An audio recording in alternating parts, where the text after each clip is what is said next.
Opo, maraming development sa Ombudsman pa lalo pangat nag-press con kahapon si Ombudsman Jesus Crispin Remulla. Ano po, unahin na po natin yung sabi niya ay sasampahan ng kasong plunder. Itong si Senador Rodan Marcoleta, pati na rin yung si dating Congressman Mike Defensor at iba pang donor. Ano po, once again, I know, Miko, na ipa-explain na namin sa iyo yan. Paulit-ulit na tayo Paano naging plunder, ano po. Pero please refresh naman, kahit ako ngayon nalilimutan ko yung paliwanag eh. Paano nauwi sa plunder yon yung donation sa kanyang 75 million pesos, Miko? Opo, Sir Alvin, maraming salamat at gusto ko rin naman po na ulitin yung aking explanation. Dito po kasi sa RA 7080 or yung plunder law, may nakasulat na mga acts na that can form plunder. At isa po doon yung receiving directly or indirectly any commission, gift, share, percentage, or kickback. Itong mga to, naiintindihan ko po naman kasi yung iniisip ng tao na dapat public funds. Pero dito sa pangalawang na nakalista sa 7080, hindi naman ho siguro pwedeng maging gift ang public funds. So, ang talagang tinutukoy nung pangalawang act na nakalista dito ay talagang private funds. Pero hindi lang talaga kadalasang ginagamit itong pangalawang act. Pero pasok pa rin talaga siya doon sa definition ng plunder. Ngayon po, i-explain ko lang din po yung context ng nangyari. Si Senator Marcoleta ay isang dating congressman. And at that time, nag-file ho siya ng Certificate of Candidacy para tumakbo bilang senador. Nanalo ho siya, di ba?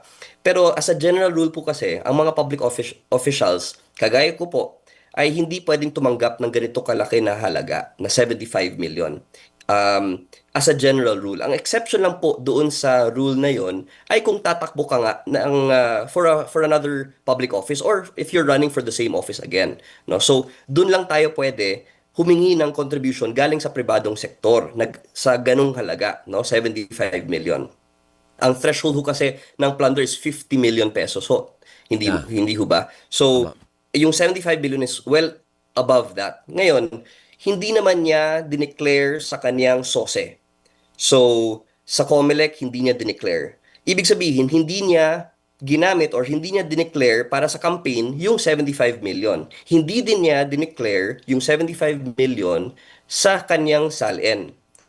At by his own admission, sa kanyang mga panayam sa ibang station, admittedly, nakakuha siya ng 75 million from 3 donors.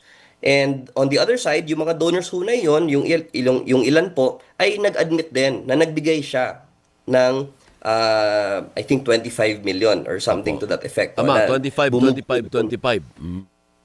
million po, opo. So, ang definition ho kasi ng plunder ay yung amassing or accumulating or acquiring ill-gotten wealth through a combination or series of criminal acts. At yung criminal acts po na iyon ay yung nabanggit ko po ay pwedeng receiving a gift from any person. So yun po yung talaga doon. Kung public officer ka, hindi ka talaga pwedeng tumanggap ng ganong kahalaga unless it is for the campaign. Pero hindi niya dineclare sa SOSE niya. So hindi niya ginamit doon. So balik tayo sa general rule na hindi ka talaga pwedeng tumanggap ng ganong kalaki na halaga. Kahit kami po sa Office of the Ombudsman, kung nakatanggap kami ng ganyang kahalaga, talagang yun, either bribery or even plunder yun. And that goes for any public official. Miko, yun ang dapat natin ipaliwanag. Kasi sa isipan ng kababayan natin, nasanay tayo na pag sinabing plunder, yan ay pagnanakaw sa kaban ng bayan. Kaban ng bayan. So hindi rin hindi palagi na may elemento na kaban ng bayan. Pwede din na private fund na nag-enrich sa iyo illegally. Opo. Pwede ho yun. That is part of the law. Nasa RA 7080 po yan. Pero kadalasan nga talaga, yung misappropriation, conversion, malversation, yun po yung ginagamit for plunder. Pero meron ding iba.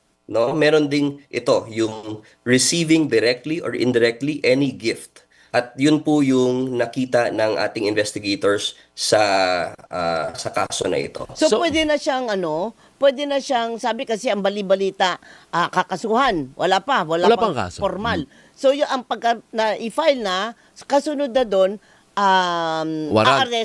aarestuhin na siya. Opo. Well, ano po yan? That's really part of the process. Dumaan na po tayo sa preliminary investigation eh. So, nakapagsagot na po si Senator Marcoleta, pati na po yung mga donors niya. Nakapagsagot na po. At yun ang naging basihan sa resolution na lalabas na po. Kumbaga partner, depende na sa Sandigan Bayan kung may mag-i-issue man ng mandamiento di arresto, Miko, and correct me if I'm wrong, ay ang Sandigan Bayan, hindi Yes, sir. ombudsman, partner. Kumbaga sila ang magpo-prosecute, pero ang korte na mag-i-hear niyan, Sandigan Bayan. Tama, Miko? Tama po 'yun, Sir Alvin. Tama po 'yun. Sila po ang magbibigay sila po ang mag-i-issue ng warrant of arrest. So Okay. kung may plunder case si Senator Marcoleta, damay din ba sa plunder case ang nag-donate? Yan. Remember, may tatlo siyang donors partner, 25, 25, 25. Kaya ang total noon, 75 million. Miko? Correct? Yes, opo. Opo, yes sir. Kasama po 'yan.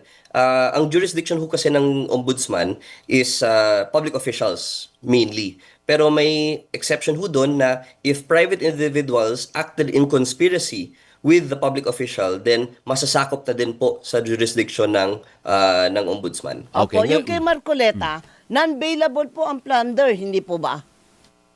Yes, opo.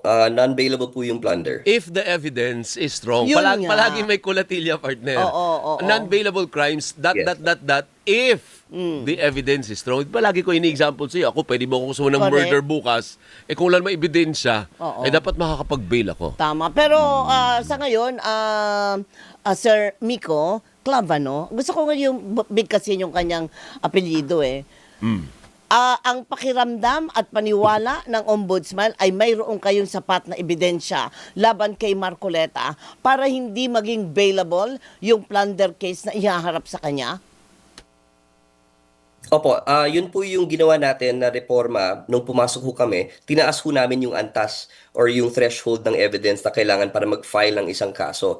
Ang tinitigan ho natin ngayon ay certainty of conviction. Ibig po sabihin, kailangan lahat po ng elemento ng krimen ay merong ebidensya na. At gusto ko ring ipaliwanag po, no, Sir Alvin, Ma'am Doris, na hindi naman namin po ito sneak out. Hindi po namin talaga, we did not go out of our way para hanapin po yung ebidensya dito dahil lahat po ng ebidensya ay nanggaling ho sa kanya. Sa kanyang mga public pronouncements, sa kanyang mga sinabit po sa COMELEC, yun po yung ginamit ng team. In fact, motu proprio po ang nangyari dito dahil narinig ng mga investigators ang mga sinasabi po ni Senator Marcoleta, nag-open po kaagad sila ng isang motu proprio investigation. And hindi po nagtagal dahil nga po lahat po ng elemento ay nandun na po sa mga sinabi ho niya. Not just Senator Marcoleta but even the donors na nag-admit naman talaga na nagbigay sila ng 25 million each.